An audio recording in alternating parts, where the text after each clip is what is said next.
എപ്പിസോഡിൽ നമ്മൾ സംസാരിച്ചത് ടൈം മാനേജ്മെൻറ്റിനെ കുറിച്ചാണ്.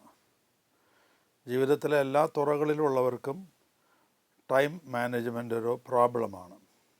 അലസരായി കഴിയുന്നവരൊഴിച്ച് ബാക്കി എല്ലാവർക്കും. ഇന്ന് അതുപോലെ തന്നെ പ്രധാനപ്പെട്ട ഒരു വിഷയമാണ് നമ്മൾ ചർച്ചയ്ക്കെടുക്കുന്നത്. അത് നമ്മുടെ ഹെൽത്ത് മാനേജ്മെൻറ്റാണ്. Health management. വേണ്ടത്ര ആരോഗ്യമുണ്ടെങ്കിൽ മാത്രമേ ഒരു വിദ്യാർത്ഥിക്ക് പഠിക്കാൻ കഴിയുള്ളൂ. ഞാൻ പലപ്പോഴും കണ്ടിട്ടുണ്ട് കുട്ടികൾ ധാരാളമായിട്ട് മുടങ്ങുന്നത്. ഇടയ്ക്കിടയ്ക്ക് കുട്ടികൾ മുടങ്ങുകയാണ്. ചോദിക്കുമ്പോൾ ഓരോ കാരണങ്ങൾ പറയും. മിക്കവാറും അസുഖമാണ് കാരണമായിട്ട് പറയുന്നത്. ഒരു ദിവസം 2 ദിവസം മുടങ്ങുന്നവരുണ്ട്, ഒരാഴ്ച മുടങ്ങുന്നവരുണ്ട്. വല്ല അപകടങ്ങളൊക്കെ പറ്റിയാൽ ഒരു മാസം ഒക്കെ മുടങ്ങുന്നവരുണ്ട്. അപ്പോൾ വിദ്യാർത്ഥിക്ക് നന്നായി പഠിക്കാൻ കഴിയണമെങ്കിൽ അവൻ്റെ ശരീരത്തിന് ആരോഗ്യം ഉണ്ടാകണം. വിദ്യാർത്ഥിക്ക് മാത്രമല്ല, അധ്യാപകനെ നന്നായി പഠിപ്പിക്കാൻ പറ്റണമെങ്കിലോ അദ്ദേഹത്തിന് വീട്ടിൽ വെച്ച് പ്രിപ്പയർ ചെയ്യണം, ക്ലാസ്സിൽ നന്നായി പഠിപ്പിക്കണം, ബാക്കി അദ്ദേഹത്തിൻ്റെ കാര്യങ്ങളൊക്കെ നോക്കണം, വീട്ടിലെ ചുമതലകളെല്ലാം നോക്കണം. നല്ല ആരോഗ്യമുണ്ടെങ്കിൽ മാത്രമേ അത് ശരിക്കും ചെയ്യാൻ പറ്റുകയുള്ളൂ. ഒരു കച്ചവടക്കാരനായാലും അതുപോലെ തന്നെയാണ്. കൃഷിക്കാരനായാലും ആഫീസിൽ ജോലി ചെയ്യുന്ന ആളായാലും. ആഫീസിലുള്ളവർക്കൊരു പ്രത്യേകതയുണ്ട്. അവർ പോയില്ലെങ്കിലും അപകടമൊന്നുമില്ല, മറ്റുള്ളവർക്കാണ് ബുദ്ധിമുട്ട്, അവർക്ക് അപകടമൊന്നുമില്ല. പക്ഷെ എന്തായാലും ഒരുത്തന് അവനിൽ നിക്ഷിപ്തമായ ജോലി വേണ്ടതുപോലെ നിർവഹിക്കണമെങ്കിൽ നല്ല ആരോഗ്യം വേണം. രോഗമില്ലാത്ത അവസ്ഥ ഉണ്ടാവണം. അത് ശാരീരികമായ ആരോഗ്യം വേണം, മാനസികമായ ആരോഗ്യം വേണം. ഇത് കൂടാതെ ആധ്യാത്മികമായ ആരോഗ്യവും വേണം. ഇത് 3 തരത്തിലും അവന് ശരിയായ ആരോഗ്യമുണ്ടെങ്കിൽ മാത്രമേ അവനവനെ ഏൽപ്പിച്ചിട്ടുള്ള ജോലി മറ്റുള്ളവർക്ക് തൃപ്തികരമായിട്ട് നമുക്ക് ചെയ്തു കൊടുക്കാൻ പറ്റുള്ളൂ. നമുക്ക് വിദ്യാർത്ഥികളുടെ കാര്യം എടുക്കാം. അവർ പലപ്പോഴും അസുഖം ബാധിച്ച് മുടങ്ങുന്നു. അത് പലപ്പോഴും ശരീരത്തിന് രോഗം ഉണ്ടായിട്ടല്ല എന്ന് ഞാൻ മനസ്സിലാക്കുന്നുണ്ട്. ഒരു പനി വന്നാൽ ഒരു ഗുളിക എടുത്ത് കഴിച്ച് പോരാം, ഒരു ദിവസത്തേക്കൊക്കെ നോക്കാവുന്നതേ ഉള്ളൂ. പക്ഷെ പലപ്പോഴും അങ്ങനെയല്ല. അതൊരു കാരണമായിട്ട് കുട്ടി മുടങ്ങാനായിട്ട് ശ്രമിക്കുകയാണ്. ക്ലാസ്സിൽ വന്നാൽ പഠിക്കണം, പല കാര്യങ്ങളും ചെയ്യണം. എന്നാൽ വീട്ടിലിരുന്നാൽ കുറേ കളിക്കാനും മൊബൈൽ നോക്കാനും അങ്ങനെയൊക്കെ ആയിട്ട് കുറേ സൗകര്യങ്ങളുണ്ട്. മാതാപിതാക്കളാണെങ്കിൽ അതിന് വലിയ തടസ്സമൊട്ട് പറയുകയും ചെയ്യില്ല. ഞാനിത് എൻ്റെ ജീവിതത്തിൽ വളരെയേറെ കണ്ട് പരിചയപ്പെട്ട ഒരു കാര്യമാണ് ഞാൻ പറയുന്നത്. മാതാപിതാക്കൾ ഒരു കർശനമായ ആറ്റിറ്റ്യൂഡ് അതിനോട് എടുക്കുന്നില്ല. മുമ്പൊക്കെ ഇത്രയും അധികം കുട്ടികൾ അസുഖങ്ങളായിട്ടൊന്നും മുടങ്ങാറില്ല. ഇന്നിപ്പോൾ അത് വളരെ കൂടി വന്നിരിക്കുകയാണ്. അത് ശരിക്കും പറഞ്ഞാൽ ശരീരത്തിൻ്റെ അസുഖം മാത്രമല്ല, അവൻ്റെ മനസ്സിനും ഒക്കെ ചെറിയ ചെറിയ അസുഖങ്ങൾ വന്നു. മനസ്സിൻ്റെ അസുഖങ്ങളിൽ ഒന്നാണ് മടി എന്ന് പറയുന്നത്. ആധ്യാത്മികമായ ഒരു അസുഖമാണ് അവന് പഠനത്തിനൊഴിച്ച് പ്രത്യേകിച്ച് ലൈംഗിക കാര്യങ്ങളിലും ഒക്കെയുള്ള താല്പര്യം ഉണ്ടാകുന്നത്. അതൊക്കെ ഇന്ന് സ്കൂളിലെ കുട്ടികൾക്ക് വളരെ ഏറി വരികയാണ്. ഞാനിതിൽ ഇന്ന് ചർച്ച ചെയ്യാനായിട്ട് ആഗ്രഹിക്കുന്നത് ഭക്ഷണ സംബന്ധമായ കാര്യങ്ങൾ മാത്രമാണ്. രോഗങ്ങളുണ്ടാകുന്നതിൻ്റെ പ്രധാന കാരണങ്ങളിൽ ഒന്ന് നമ്മുടെ ഭക്ഷണക്രമമാണ്. രണ്ടാമത് ഒന്ന് കൂടുതൽ മരുന്ന് കഴിക്കുന്നതാണ്. അങ്ങനെയൊക്കെ ഭക്ഷണക്രമത്തെക്കുറിച്ച് മാത്രം നമുക്ക് ഇന്ന് ചർച്ച ചെയ്യാനായിട്ട് ശ്രമിക്കുക. ഭക്ഷണം കൊണ്ട് 2 തരത്തിലാണ് പ്രശ്നങ്ങളുണ്ടാകുന്നത്. ഒന്ന്, അഹിതമായ ഭക്ഷണം നമ്മുടെ അകത്ത് ചെല്ലുന്നു. 2 അമിതമായി ആഹാരം അകത്ത് ചെല്ലുന്നു. ഈ 2 കാര്യങ്ങളുണ്ട്. ഒന്ന് അഹിതമായ ഭക്ഷണം, അതായത് ശരീരത്തിന് യോജിക്കാത്ത ഭക്ഷണങ്ങൾ ചെല്ലുകയാണ്. അതെങ്ങനെ ചെല്ലുന്നു എന്നുള്ളതാണ്. നമ്മൾ കഴിക്കുന്ന പച്ചക്കറികൾ, അതിൽ ഒരുപാട് വിഷാംശങ്ങളുണ്ട്. ആ വിഷാംശം ചെന്ന് കഴിഞ്ഞാൽ ഒരു അസുഖം ഉണ്ടാവും, മിക്കവാറും ഒരു പനിയായിട്ടുമൊക്കെ. പെട്ടെന്ന് ആ വിഷാംശം നമ്മുടെ ശരീരത്തിൽ നിന്ന് പുറത്തു പോകുന്നത് വരെ നമുക്ക് ചെറിയ അസുഖത്തിൻ്റെ ലക്ഷണങ്ങളൊക്കെ ഉണ്ടാവും. ഇത് പച്ചക്കറികളിലൂടെ മാത്രമല്ല, നമ്മൾ നോൺ വെജിറ്റേറിയൻ കഴിക്കുന്നു, പ്രത്യേകിച്ച് കോഴി, മീൻ, ഇതൊക്കെ കഴിക്കുമ്പോൾ അതിലൂടെയും കെമിക്കൽസ് അകത്ത് വരുന്നുണ്ട്. കോഴീനെ നമ്മൾ വാങ്ങി അത് ഭക്ഷിക്കുമ്പോൾ തൊട്ട് മുമ്പ് അതിനെ കുത്തിവെച്ചിട്ടുണ്ടാവാം. കുത്തിവെച്ചിട്ടുണ്ടെങ്കിൽ ആ മരുന്ന് ആ കോഴിയുടെ ശരീരത്തിൽ നിന്ന് പുറത്ത് പോകുന്നതിന് മുമ്പ് നമ്മൾ കഴിക്കാനിടയായാൽ ആ മരുന്നാണ് നമ്മുടെ ഉള്ളിലേക്ക് ചെല്ലുന്നത്. അത് ഉടനെ തന്നെ ചെറിയ അസുഖങ്ങളുണ്ടാക്കും. പനി വരാം, വയറ്റിളക്കം വരാം, അങ്ങനെയൊക്കെ സംഭവിക്കാം. അപ്പോൾ അഹിതമായ ഭക്ഷണം അതാണ് ഒരു കാരണം. നമുക്ക് രോഗങ്ങളുണ്ടാകുന്നതിൻ്റെ ഒരു പ്രധാന കാരണങ്ങളിലൊന്ന് അഹിതമായ ഭക്ഷണമാണ്. അത് ഒഴിവാക്കാൻ നമ്മൾ ശ്രമിക്കണം. എങ്ങനെ? ഇപ്പോൾ പച്ചക്കറികൾ നമ്മുടെ വീട്ടിലുണ്ടാക്കിയെടുക്കുകയാണെങ്കിൽ മരുന്നുകളൊന്നും അധികം അടിക്കേണ്ടി വരില്ല. മരുന്നുകൾ അടിക്കില്ല. മരുന്ന് അടിക്കാം, കാരണം നമുക്കറിയാം നമ്മളിത് ഭക്ഷിക്കേണ്ടി വരുമെന്ന്. അപ്പോൾ ഈ മാരകമായ കീടനാശിനികളൊന്നും നമ്മൾ അടിക്കില്ല. കേടുവന്ന് പോണെങ്കിൽ പോട്ടെ, അതിന് ചില ജൈവ വളങ്ങളൊക്കെ ഉണ്ട്, ജൈവ വളങ്ങളും ജൈവ ഔഷധങ്ങളും ഒക്കെ ഉണ്ട്. അതിലൂടെയൊക്കെ നമ്മൾ പരിചരണം കൊടുത്ത് ആ തരം പച്ചക്കറികളാണ് നമ്മൾ കഴിക്കുക.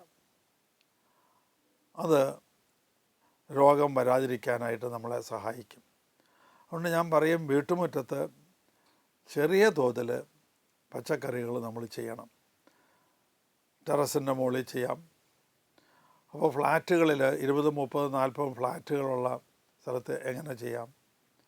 അവർക്കൊരു കൂട്ടായ്മയായിട്ട് 1 ഏക്കറോ 2 ഏക്കറോ സ്ഥലത്ത് കൃഷി ചെയ്യാം, കൂട്ടായ്മയായിട്ട്. ഇപ്പോഴാണെങ്കിൽ ധാരാളം പേരെ കൃഷി ചെയ്യാനും കിട്ടും.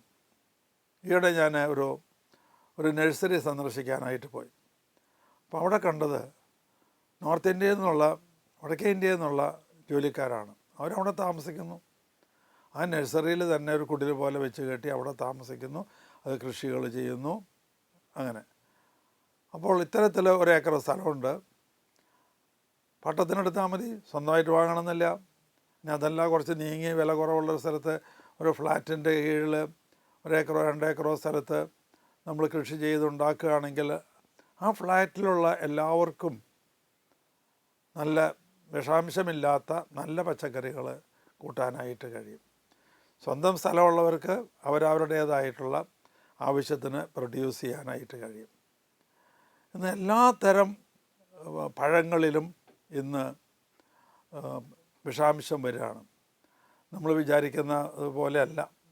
ഇപ്പം നമ്മൾ മുന്തിരിങ്ങ വാങ്ങിക്കുന്നു, അതിലൊക്കെ വിഷാംശമുണ്ട്. മുന്തിരിങ്ങ നമ്മൾ തിന്നില്ലെങ്കിലും ഒരു അപകടം ഉണ്ടാവില്ല.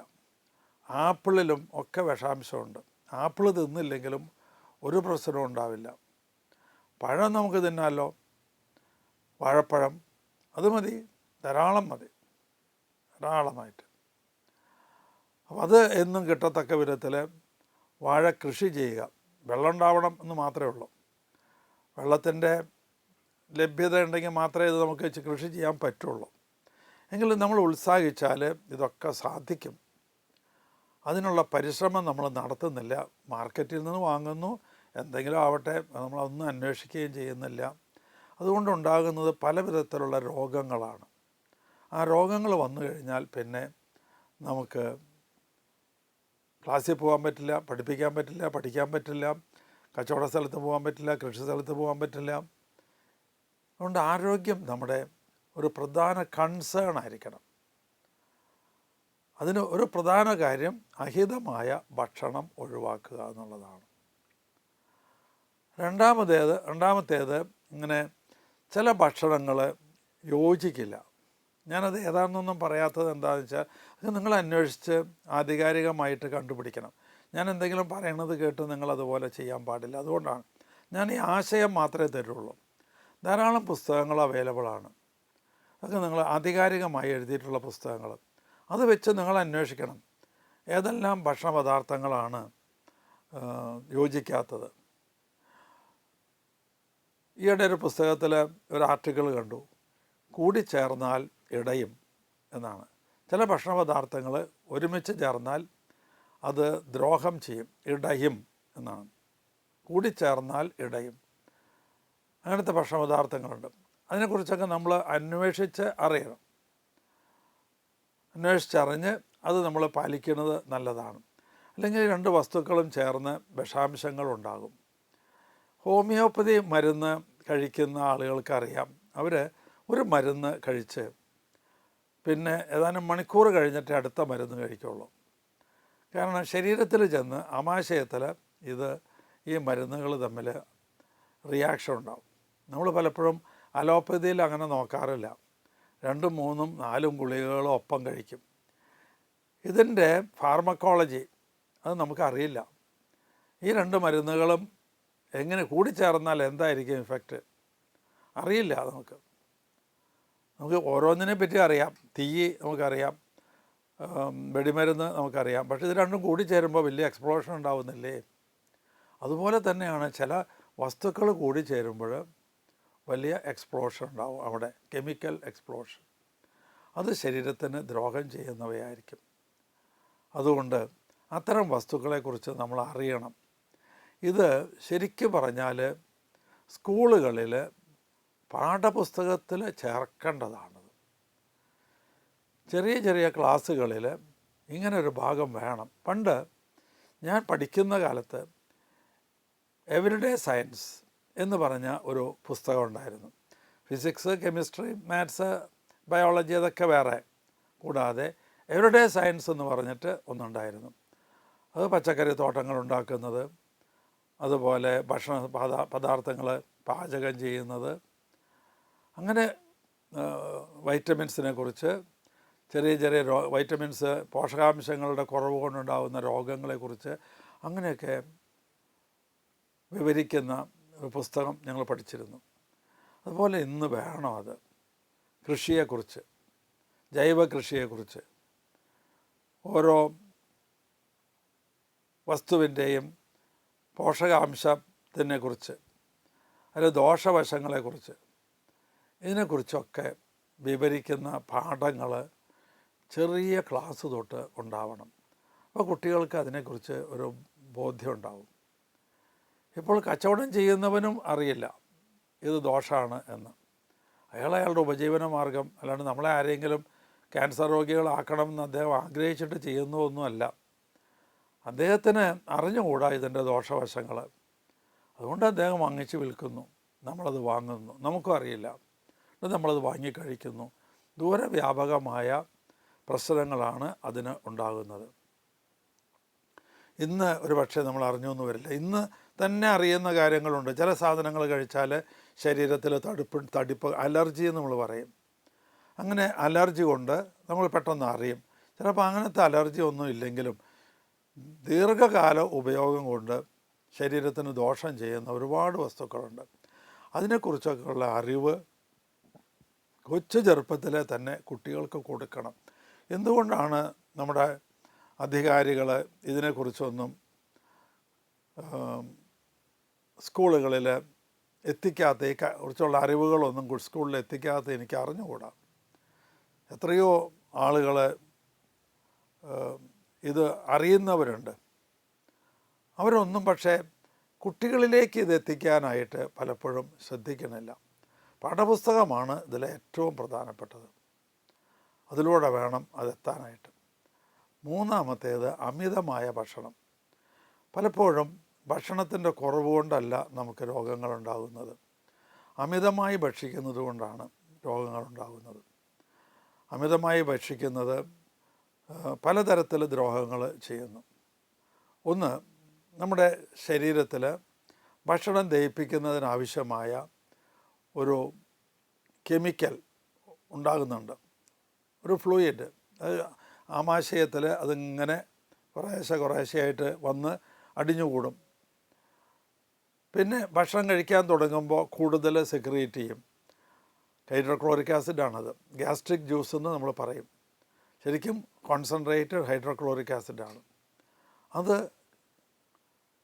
ഭക്ഷണം ചെല്ലുമ്പോൾ അത് റിയാക്ട് ചെയ്ത് ഭക്ഷണ പദാർത്ഥം മുഴുവൻ ഉപയോഗപ്പെടുത്തും. എന്നാൽ കൂടുതൽ ഭക്ഷണം കഴിച്ചാൽ ഭക്ഷണ പദാർത്ഥം ബാക്കി വരും. സെക്രിയേറ്റ് ചെയ്യുന്ന ഹൈഡ്രോക്ലോറിക് ഗ്യാസ്ട്രിക് ജ്യൂസിന് അതിനെ ദഹിപ്പിക്കാൻ കഴിയില്ല. അതിൻ്റെ ഫലമായിട്ട് എന്ത് സംഭവിക്കും? ഭക്ഷണപദാർത്ഥം ബാക്കി വരും. അതവിടെ കിടന്ന് പ്യൂട്രിഫൈ ചെയ്യും, ജീർണിക്കും. അത് വിഷാംശമായി മാറും. അതിനെ നമ്മൾ അബ്സോർബ് ചെയ്യും. ഇങ്ങനെ അത് നമ്മളിൽ രോഗം ഉണ്ടാക്കും. ഇനി ആവശ്യത്തിന് ഭക്ഷണം കഴിച്ചില്ലെങ്കിലോ, ഈ ഗ്യാസ്ട്രിക് ജ്യൂസ് കൊറോസീവാണ്. നമ്മുടെ ആമാശയത്തെ അത് ഉള്ളിൽ നിന്ന് ദ്രവിപ്പിക്കാനായിട്ട് തുടങ്ങും. അങ്ങനെയാണ് അൾസറുകളൊക്കെ ഉണ്ടാകുന്നത്. അൾസറുകൾ വന്നാൽ ബ്ലീഡിങ് ഉണ്ടാവും. അതുപോലെ തന്നെ ഗ്യാസ് ഫോർമേഷൻ ഉണ്ടാവും. ഈ ആസിഡുമായി റിയാക്ട് ചെയ്ത് ഇതൊക്കെ രോഗങ്ങളുണ്ടാക്കും. അപ്പോൾ ഇവിടെയൊക്കെ കുട്ടികൾ മനസ്സിലാക്കേണ്ടത്, മറ്റുള്ളവരൊക്കെ മനസ്സിലാക്കേണ്ടത്, ആവശ്യത്തിന് മാത്രം ഭക്ഷണം കഴിക്കുക, സമയാസമയങ്ങളിൽ ഭക്ഷണം കഴിക്കുക, കൃത്യമായ സമയങ്ങളിൽ. അത് ഓരോരുത്തർക്കും ഒരു ചിട്ടയാണ്. ആ ഭക്ഷണം ചെല്ലുന്ന സമയം കണക്കാക്കി ആമാശയത്തിൽ ഈ ഗ്യാസ്ട്രിക് ജ്യൂസ് വന്ന് ചേരും. അത് ഒരു ബയോളജിക്കൽ ക്ലോക്ക് ഓരോ മനുഷ്യനിലുമുണ്ട്. ഞാൻ 6 മണിക്കൂർ കഴിയുമ്പോഴാണ് ഭക്ഷണം കഴിക്കുന്നതെങ്കിൽ ആ സമയത്തേക്കേ അത് വരുള്ളൂ. ഞാൻ 4 മണിക്കൂർ കൂടുമ്പോൾ ഭക്ഷണം കഴിക്കുന്ന ആളാണെങ്കിൽ ആ സമയത്തേക്ക് അത് വന്നു ചേരും.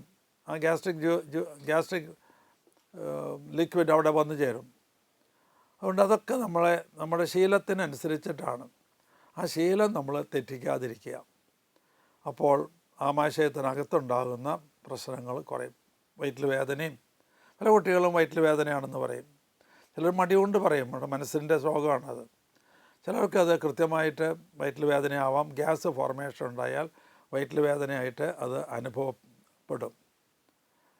ഇതൊക്കെ പ്രധാനപ്പെട്ട കാര്യങ്ങളാണ് ഒരു കുട്ടിയുടെ പഠനത്തെ സംബന്ധിച്ച്, ഒരു അധ്യാപകൻ്റെ ജോലിയെ സംബന്ധിച്ച്, ഒരു ആഫീസിൽ പോകുന്ന ഒരാളുടെ ജോലിയെ സംബന്ധിച്ചൊക്കെ ഇത് പ്രധാനപ്പെട്ട കാര്യങ്ങളാണ്.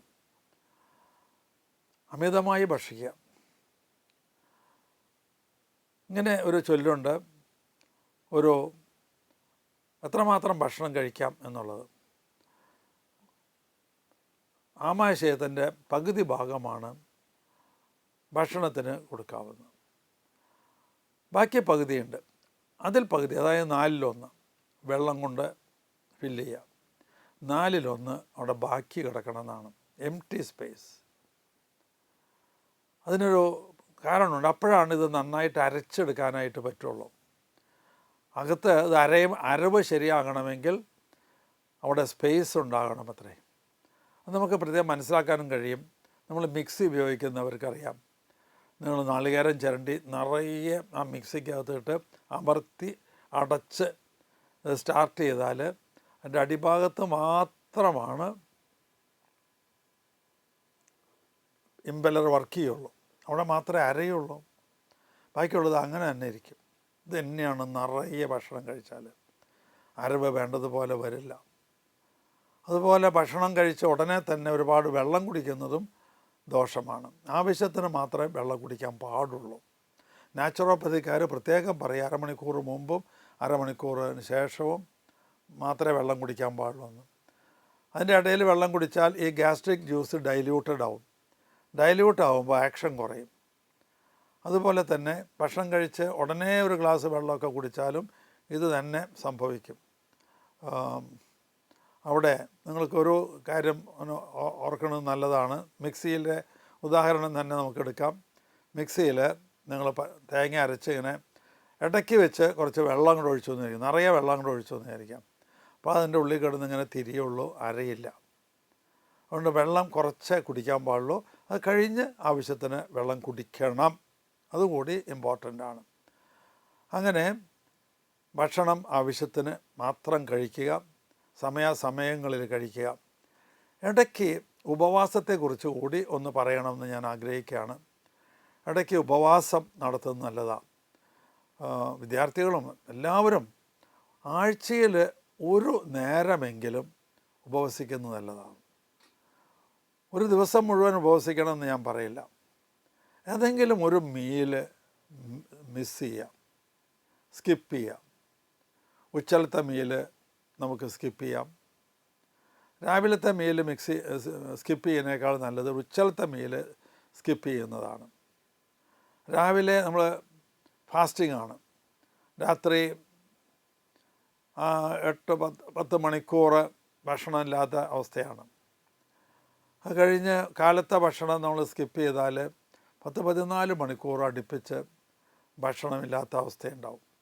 അതുകൊണ്ട് കാലത്ത് ഭക്ഷണം കഴിക്കാം, ഉച്ചയ്ക്ക് സ്കിപ്പ് ചെയ്യാം.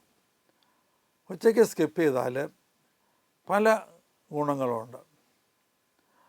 അത് സ്ഥിരമായി ഉച്ചയ്ക്ക് സ്കിപ്പ് ചെയ്യുന്നത് വളരെ നല്ല ഒരു സിസ്റ്റമാണ്. രാവിലെ ആവശ്യത്തിന് നന്നായി ഭക്ഷണം കഴിക്കാം. ഉച്ചയ്ക്ക് സ്കിപ്പ് ചെയ്താൽ സ്കൂളിൽ പോകുന്നവർക്കൊക്കെ, ഇപ്പോൾ സ്കൂളുകളിലൊന്നും പാത്രം കഴുകാനോ മുഖം കഴുകാനോ വരെ വെള്ളമില്ല. ഉച്ചയ്ക്കൽ നമ്മുടെ ഭക്ഷണം സ്കിപ്പ് ചെയ്യുന്നത് കൊണ്ട് അങ്ങനെ ഒരു മെച്ചമുണ്ട്. നിങ്ങളൊരു ഗ്ലാസ് കാപ്പിയോ ചായയോ പാലോ ഒക്കെ നിങ്ങളൊരു ഫ്ലാസ്കിൽ കൊണ്ടുപോകുകയാണെങ്കിൽ അവിടെ ഉച്ച ഇൻ്റർവെല്ലിൽ നമുക്ക് സമയം കിട്ടും. അതുപോലെ തന്നെ പാത്രം കഴുകേണ്ട ആവശ്യമൊന്നും വരുന്നില്ല, കൈയും മുഖവും കഴുകേണ്ട ആവശ്യം വരുന്നില്ല, വെള്ളത്തിൻ്റെ ഉപയോഗമൊക്കെ കുറയ്ക്കാൻ പറ്റും. ഒരു നല്ല സിസ്റ്റമാണ്. അതെല്ലാവരും അങ്ങനെ പരിശീലിച്ച് വരണം. അപ്പോൾ ഉച്ചയ്ക്ക് ഇൻ്റർവെല്ലിൻ്റെ ആവശ്യമില്ല എന്ന് ഞാൻ പറയില്ല, ഭക്ഷണത്തിന് വേണ്ടി ആ ഇൻ്റർവെൽ ചിലവഴിക്കേണ്ടതായിട്ട് വരികയില്ല. നമ്മൾ ഉപവസിക്കുന്ന സമയത്താണ് വാസ്തവത്തിൽ നമ്മുടെ ആമാശയത്തിന് ഒരു വിശ്രമം കിട്ടുന്നത്. രാത്രി കിടന്ന് ഉറങ്ങുമ്പോൾ വിശ്രമമില്ലേ എന്ന് നിങ്ങൾ ചോദിക്കും. നമ്മൾ എപ്പോൾ ഉറങ്ങാൻ പോകുന്നു, എപ്പോൾ ഭക്ഷണം കഴിക്കുന്നു എന്നുള്ളതിനൊക്കെ ആശ്രയിച്ചിരിക്കും. രാത്രി 10 മണിക്ക് ഭക്ഷണം കഴിച്ച് ഉറങ്ങാൻ പോകുന്ന ഒരാൾക്ക് നേരം വെളുത്ത് വരുമ്പോഴേക്കും അത്രയും വലിയ ആമാശയത്തിന് അത്രയും വിശ്രമമൊന്നും കിട്ടിയിട്ടുണ്ടാവില്ല. നിങ്ങൾ 4 മണിക്ക് വൈകുന്നേരം 6 മണിക്ക് ഭക്ഷണം കഴിക്കുന്നു, 7 മണിക്ക് ഭക്ഷണം കഴിക്കുന്നു, നിങ്ങളുടെ സപ്പറ് കഴിഞ്ഞ് പിറ്റേ ദിവസം രാവിലെ ഭക്ഷണം കഴിക്കുന്നുള്ളൂ എങ്കിൽ ഒരു 12 മണിക്കൂർ വിശ്രമം കിട്ടിയിട്ടുണ്ടാവും സ്റ്റൊമക്കിന്. അതാണ് ഫാസ്റ്റിംഗ്. 12 മണിക്കൂർ വിശ്രമം കിട്ടുകയാണ്. ആരോഗ്യത്തിന് വളരെയേറെ നല്ലൊരു ശീലമാണിത്. ഞാൻ വളരെ കാലങ്ങളായിട്ട് ഫോളോ ചെയ്യുന്ന ഒരു സിസ്റ്റമാണത്. 7 മണിയോടുകൂടി ഞാൻ എൻ്റെ സപ്പർ കഴിക്കുന്നു. അത് വളരെ മുമ്പേ നമ്മുടെ ശരീരത്തിന് ക്ഷേത്രം എന്നൊരു പര്യായമുണ്ട്. ക്ഷേത്രങ്ങളൊക്കെ നട അടയ്ക്കുന്നത് 6 മണിക്കാണ്. അസ്തമയം വന്നാൽ അപ്പോൾ നട അടയ്ക്കും. ഇതുപോലെ തന്നെയാണ് ഈ ക്ഷേത്രത്തിന്, നമ്മുടെ ശരീരമാകുന്ന ക്ഷേത്രത്തിനും നട അടയ്ക്കണം 6 മണി 7 മണിയുടെ ഇടയിൽ. അത് കഴിഞ്ഞാൽ പിറ്റേ ദിവസം രാവിലെ നേരം വെളുത്തിട്ട് ഭക്ഷണം കഴിക്കും. 12 മണിക്കൂർ നേരം നമ്മുടെ ആമാശയത്തിന് വിശ്രമം, മുഴുവൻ നേരം വിശ്രമമില്ല, 4 മണിക്കൂർ ഏകദേശം അതിൻ്റെ ആമാശയത്തിൽ നിന്ന് പുറത്തേക്ക് തള്ളാനായിട്ട്, മോഷനായിട്ട് പോകാനല്ല, ചെറുകുടലിലേക്കും വൻകുടലിലേക്കും ഒക്കെ പോകാനായിട്ട് ഇഷ്ടം പോലെ 4 മണിക്കൂർ സമയമുണ്ട്. അത് കഴിഞ്ഞ് ബാക്കിയുള്ള സമയം സ്റ്റൊമക്കിൽ വിശ്രമമാണ്. എല്ലാ റിപ്പയറും നടക്കുന്നതിനൊക്കെ സഹായിക്കും. പക്ഷേ രോഗമുള്ളവരൊന്നും ഇത് ചെയ്യരുത്. രോഗമുള്ളവർ ഒന്നും അതുപോലെ ഡയബറ്റീസ് ഉള്ളവർ, അതിന് ഇൻസുലിൻ എടുക്കുന്നവർ, ഗുളിക കഴിക്കുന്നവർ, അവരൊന്നും ഉപവസിക്കേണ്ട ആവശ്യമില്ല എന്ന് തന്നെയാണ് ഞാൻ പറയാം. അല്ലാത്തവർ ആഴ്ചയിൽ ഒരു നേരം ഉപവസിക്കുന്നത് ഒരു നല്ല ആരോഗ്യം ഉണ്ടാകുന്നതിന് സഹായിക്കും. അതുപോലെ ഭക്ഷണം കഴിക്കുന്നത് ഒരു 7 മണിക്ക് ഭക്ഷണം കഴിച്ച് പിന്നെ രാവിലെ 7 മണിക്ക് 6 മണിക്ക് ഭക്ഷണം കഴിക്കുക. ആ ശീലം ഡെവലപ്പ് ചെയ്യുന്നതും വളരെ നന്നായിരിക്കും.